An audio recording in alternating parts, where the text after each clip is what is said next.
There he is, Hugh Harford-Thompson. Thank you, Hugh, for joining us. I met Hugh in London, where he showed me his solution. Hugh is a VP product for Minehub. It was an originally Canadian company, but with a lot of their activities in UK. So Hugh is joining us from London. So I saw a little bit of Minehub, in action when I visited in London, and then it was quiet for a while. And then this summer there was a big announcement that BHP and Bauer Steel of China have completed the iron ore sale using the Minehub platform. So that was an amazing news, and we'll be delighted to hear what else is new with Minehub. Fantastic, thank you very much. I think, Tanya, you need to allow me to share my screen. It says somebody's already sharing. Probably Annika needs to stop sharing. Okay, just a sec. Annika is not a presenter anymore. You should be able to share. It's where there are two. Yeah, it says somebody is already sharing their screen. Oh. Okay. See. Okay, it's working now, I think. Yeah. Oh yeah, yeah. Okay. I think.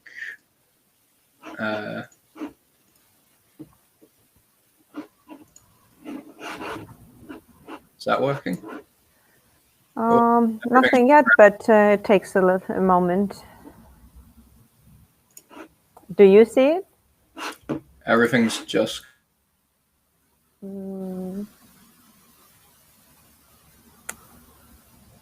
Oh, we lost him as a presenter. That's not good. I think Hugh must have been thrown out the conference. Maybe connections issue. Not a tragedy. I do have his full presentation in case it does not work. But hopefully we will have him alive. No, don't see him yet. After this is our last presentation of the day. We will have a short Q&A session with a expert panel. I see Tony has joined us. Annika stayed with us. Thank you. I don't know who else. Okay. Okay. All right. You, please. Yeah, a presenter.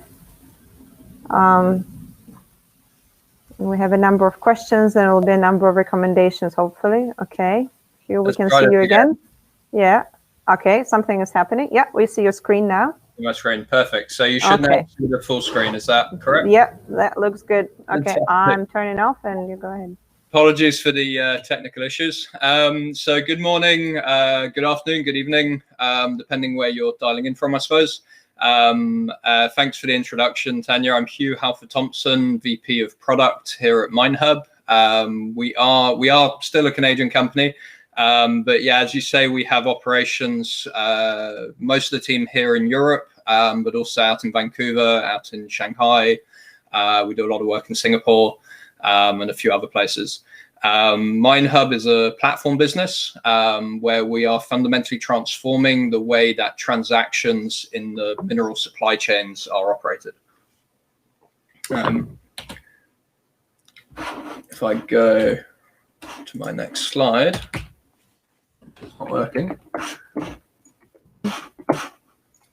This will work. Okay. There we go. So you should now be able to see my next slide. Please tell me if you can't, Tanya. But yeah, although the company was formed in 2018, for me, it's actually a continuation of work I started in 2015 in my previous company. There I led a project with Visa initially, the card company, and 6 major banks. And we were looking at how the then brand new blockchain technology could help create a smoother interbank communication and settlement process.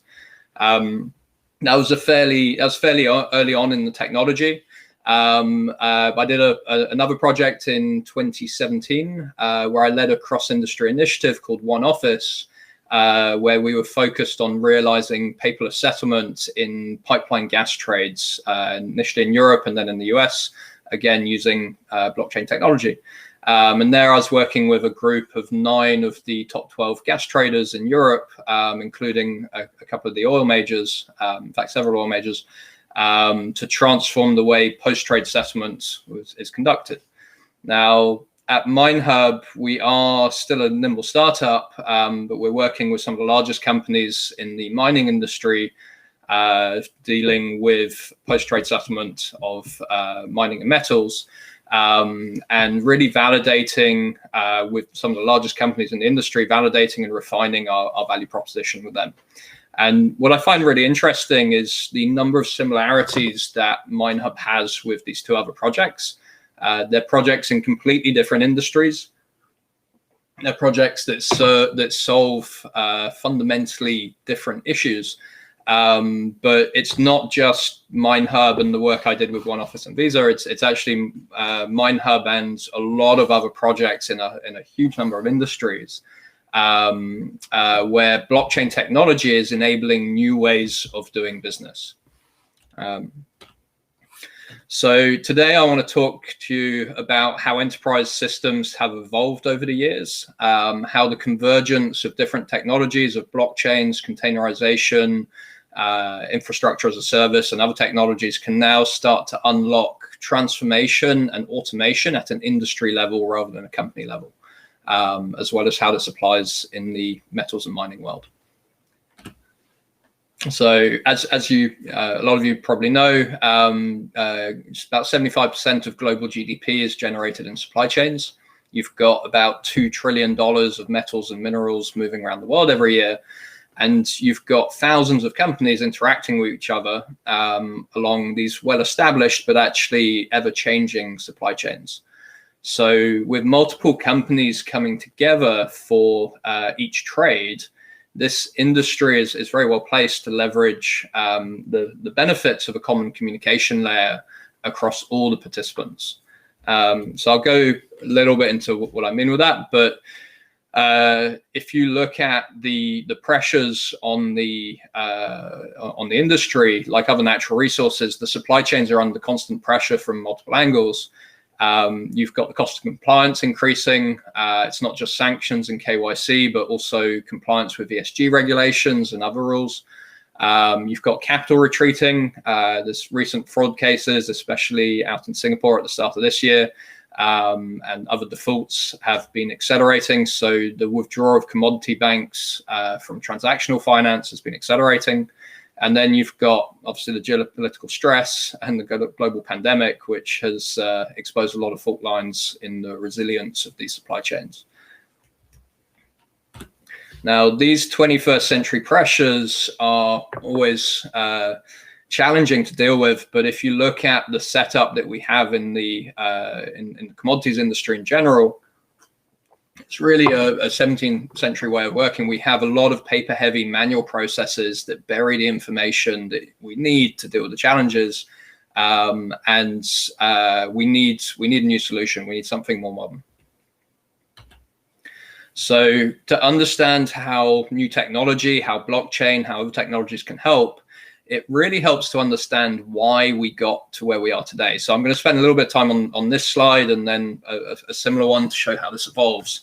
But if you think back to the good old days before the internet, before global communications were revolutionized like this, a typical company would be organized something like what we see on the left here.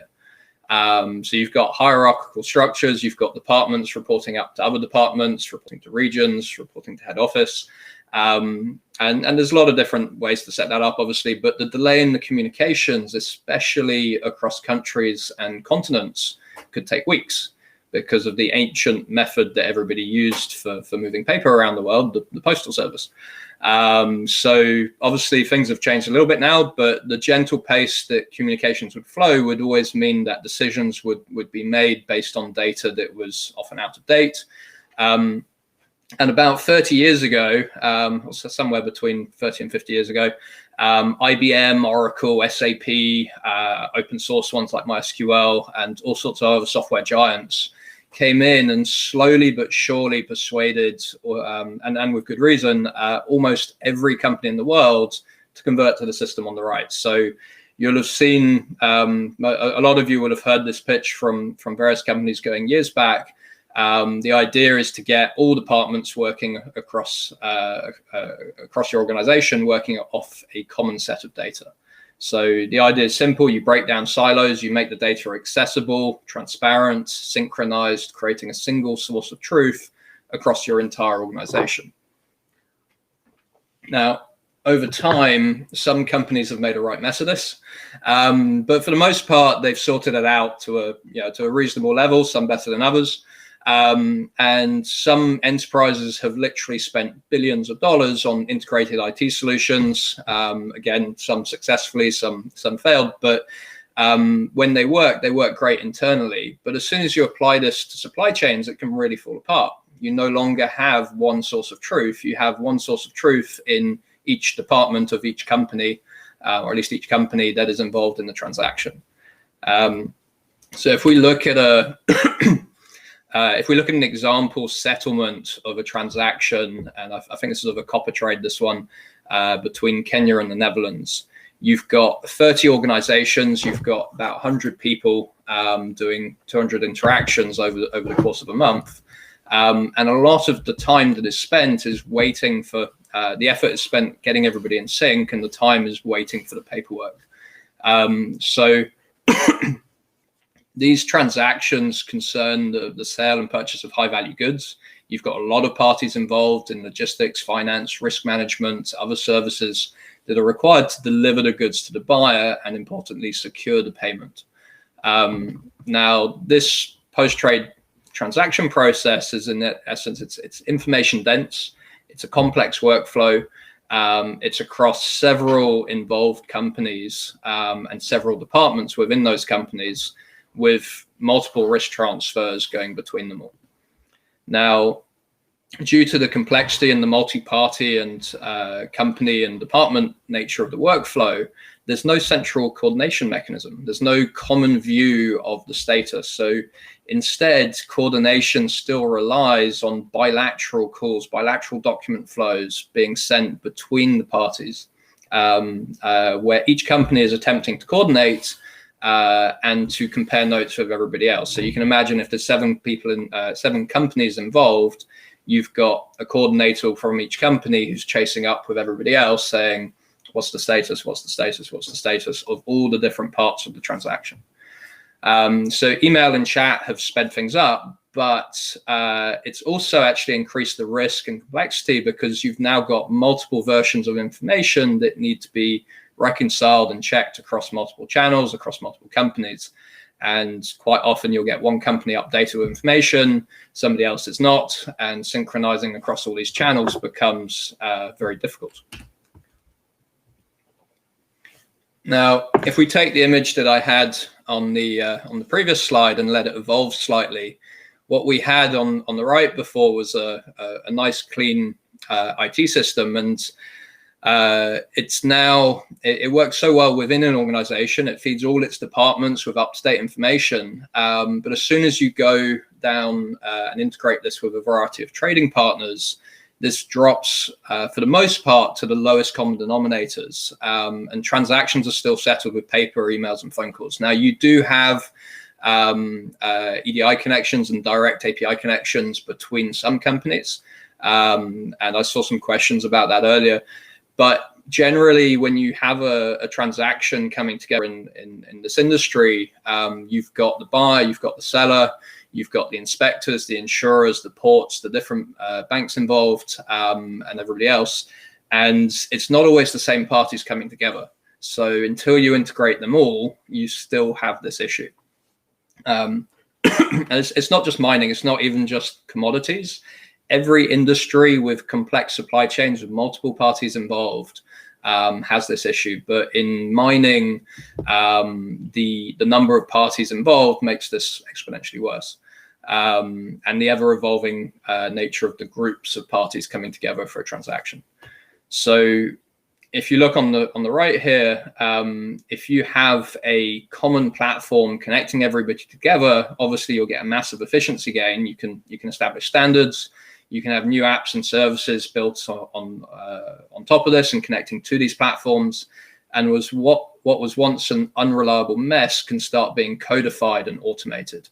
Now, codifying it or automating it is really important, because once you get something automated, and once you can rely on the data to a point where you know that if you have the data, this is definitely the latest copy, then you can start building internal services or other services on top of that, and you can start focusing on higher value items. So this has already happened in a lot of industries where you've got high frequency trading. If you want to trade super fast, then what's happened is a central data holder has effectively been forced into the industry, often created by the industry members, but they're not wanted entirely. So there's a sacrifice that's being made there where everybody knows that they're creating a monopoly, but at the same time, they need to be able to trade that quickly, so they're going to do it. Now, in lower frequency environments, trading environments like metals, like commodities, there's no central repositories like this. Those pressures haven't been big enough to overcome the want to not have a monopoly. Now, with blockchain technology, with containerization, infrastructure as a service, all of this converging, you can actually change this model in all sorts of industries. And you can enable data creators to remain in control. They own their data, they control what's done with it, rather than handing it over to a central entity. And importantly, what I mean by that is not that you have a contract with a central entity that defines how the data is controlled and they're closely regulated and trusted. It's actually that you control it in your own environment. And even if the contract was all ripped up, that central party doesn't have access at all.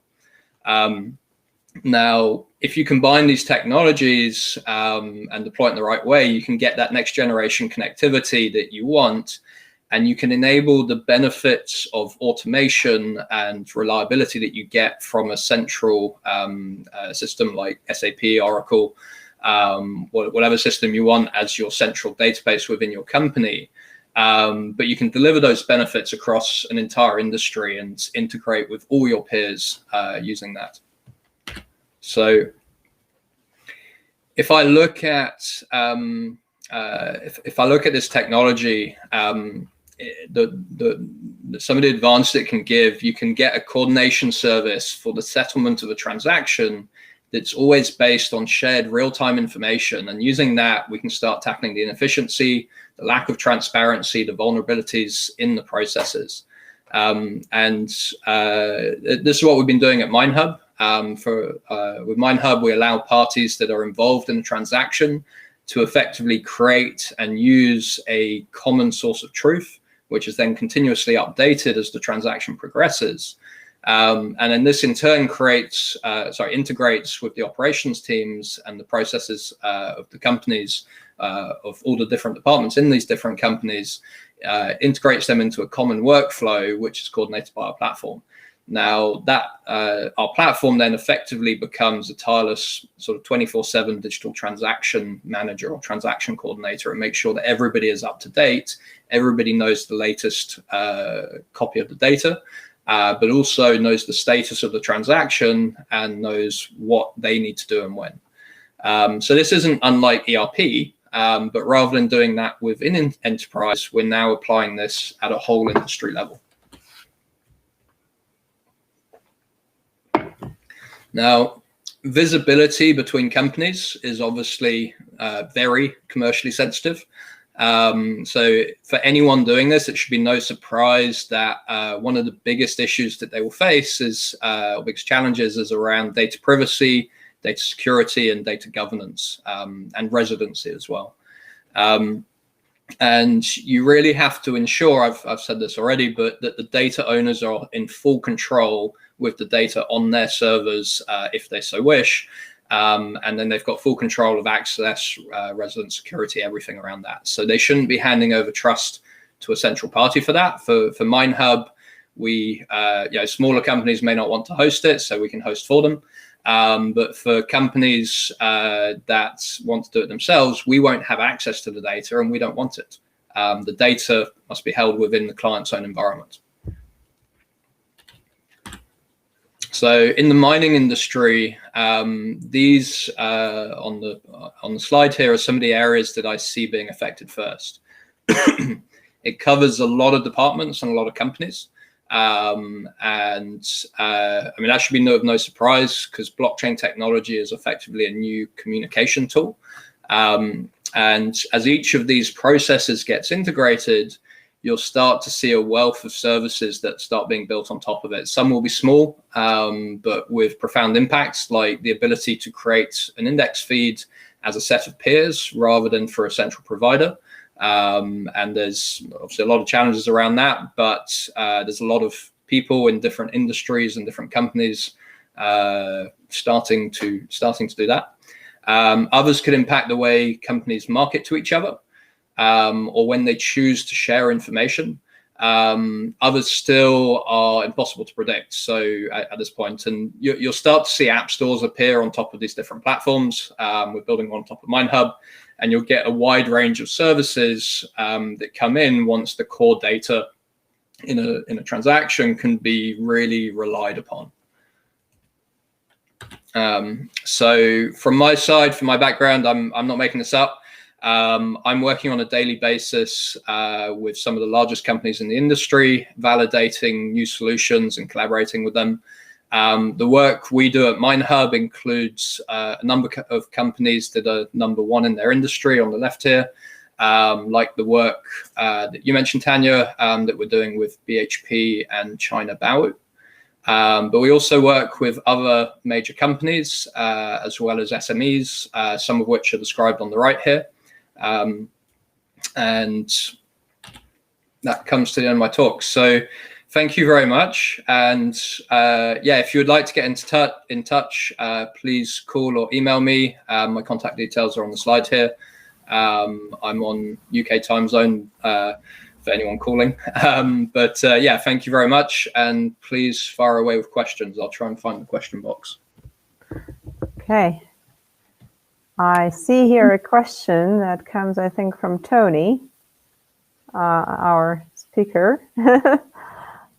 How do you manage the conflict between the need to standardize an operational process versus the actual physical diversity of operational assets on the ground? So we are we're focused on the exchange of information between the different parties. So if you take if you look at the operations within a company or within a mine, for us that's just internal data. So we're not dealing with that so much. We actually do have some companies, especially some of the smaller companies we work with, who are starting to manage their inventory on Minehub, starting to use us a little bit as an ERP solution.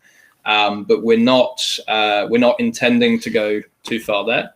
The idea for us is when you want to share that inventory, when you want to share your transaction agreement, when you want to share documents and data with your buyers, with your banks, your insurers, whoever it is, then you can expose that through Minehub. Now, the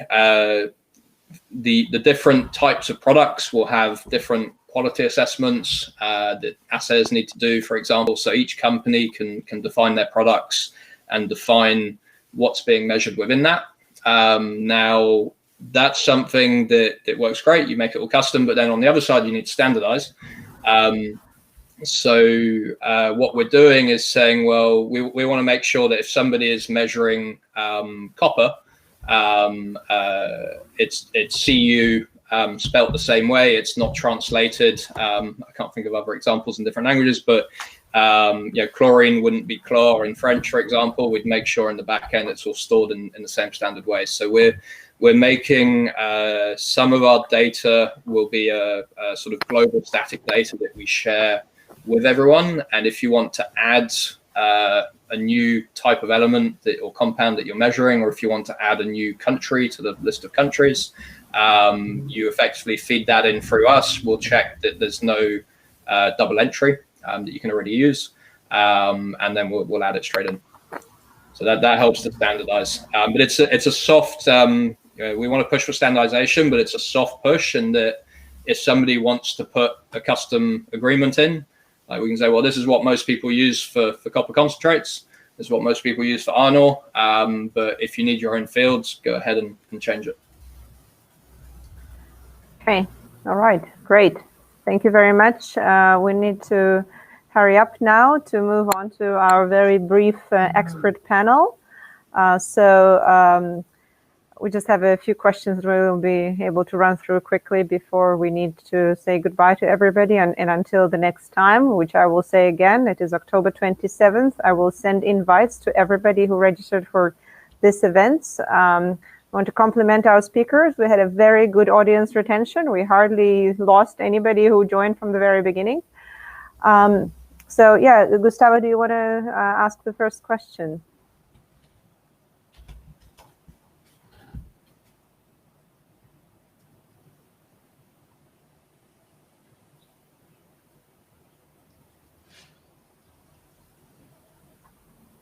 Hey, Gustavo. I don't hear him, so I'll have to ask the first question myself, because I'm actually the person answering it anyway.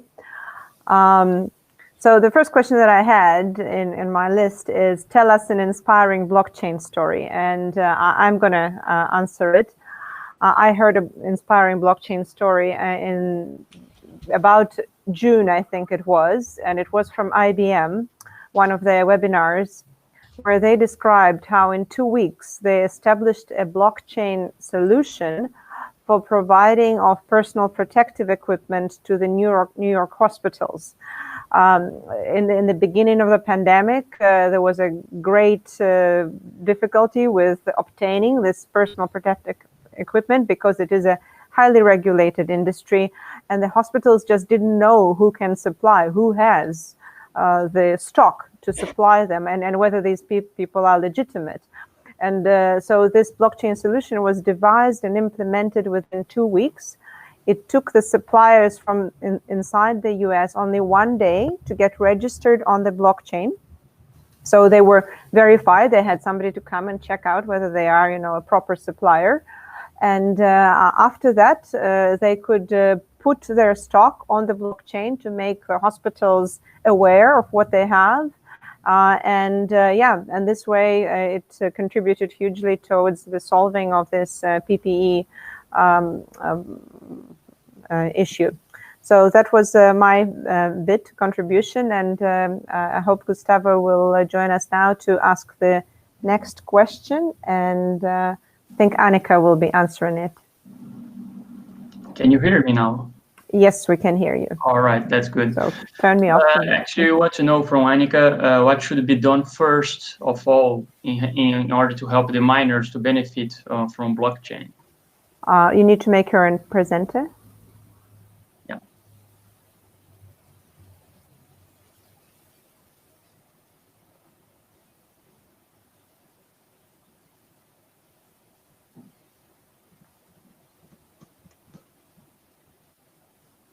Okay, she should be Tony, coming out. You need to turn me off. Yes, she is now a presenter. She can answer our question now. Okay. Annika, you'll need to turn on your camera. Okay, it's working, it's happening. We cannot hear you, Annika. Yeah, the mic is off. Here we go. Uh-huh. There we go. Thanks for the question. So what needs to be done first? I mean, I think it ties into some of the concepts I was touching on in my presentation, right? And actually, you see this really nicely with lots of the people that have presented today, which is we need to make it usable. We can't go in explaining blockchain to people. It's not a concept that matters. It enables you to solve problems in ways that previously weren't either possible to solve or couldn't be solved in the most optimal, cheapest, most optimal, fastest, what have you way, right? So I think it's about explaining the business value or the solution to a need that the miner may have, and speaking about the business value that you're able to provide, and figuring out how to integrate that into their existing processes and the technology that they use. But I don't think you should almost even mention the word blockchain necessarily. You should talk about the value that it brings.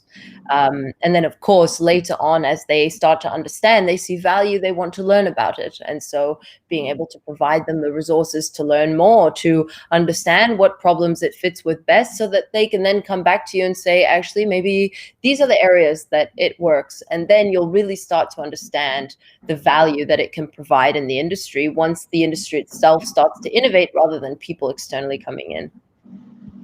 All right. Thank you. Yeah. The next question actually goes to Tony.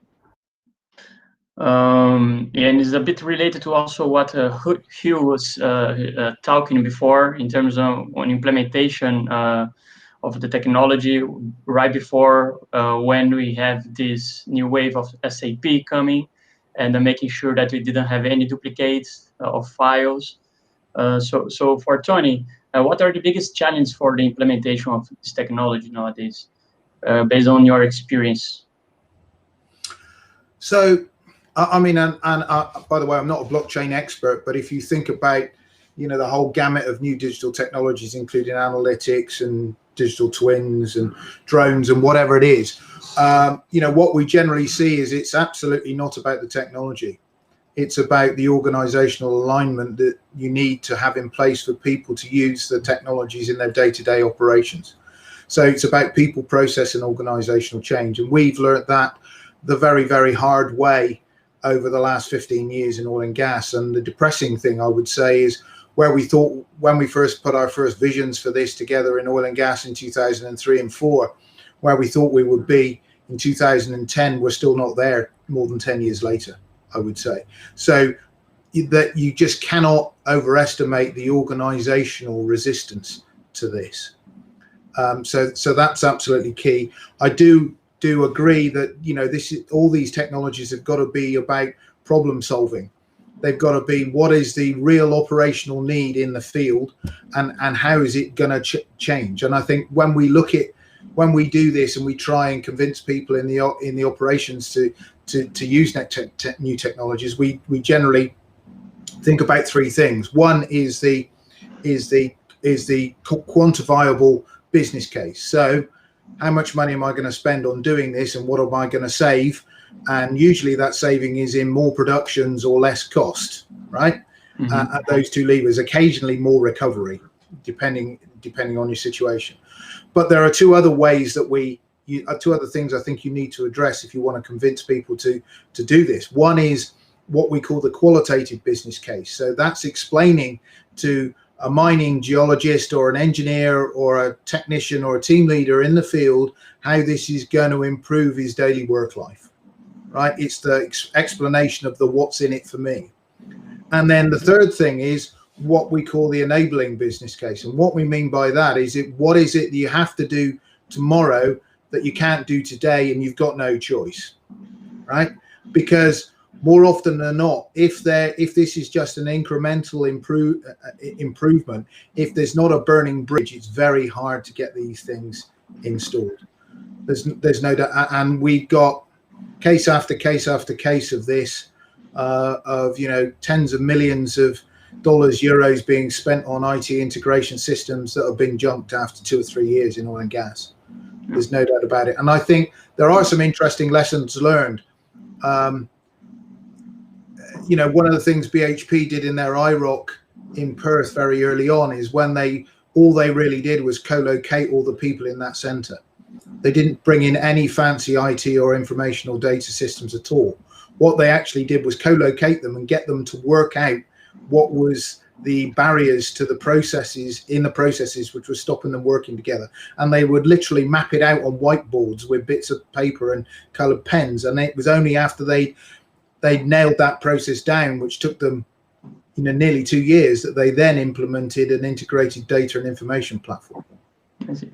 So I think You know, don't oversell this stuff is the other thing. You know, you know, because as operations guys will have half a dozen different initiatives coming at them, all claiming to do the same sort of thing. You know?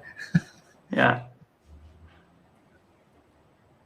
Thank you for your answer. And our next question actually is related to what Anika was saying before, and it goes to who? Yeah, what kind of companies should implement blockchain and are not doing it yet?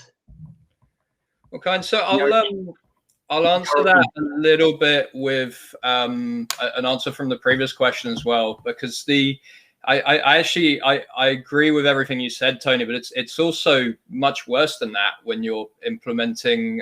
It depends what you're implementing, whether it's for one company or a group. But where we're working with Minehub, we're implementing this for the industry. So you've got, you know, what are you going to do and why? What's the value? What's the business case?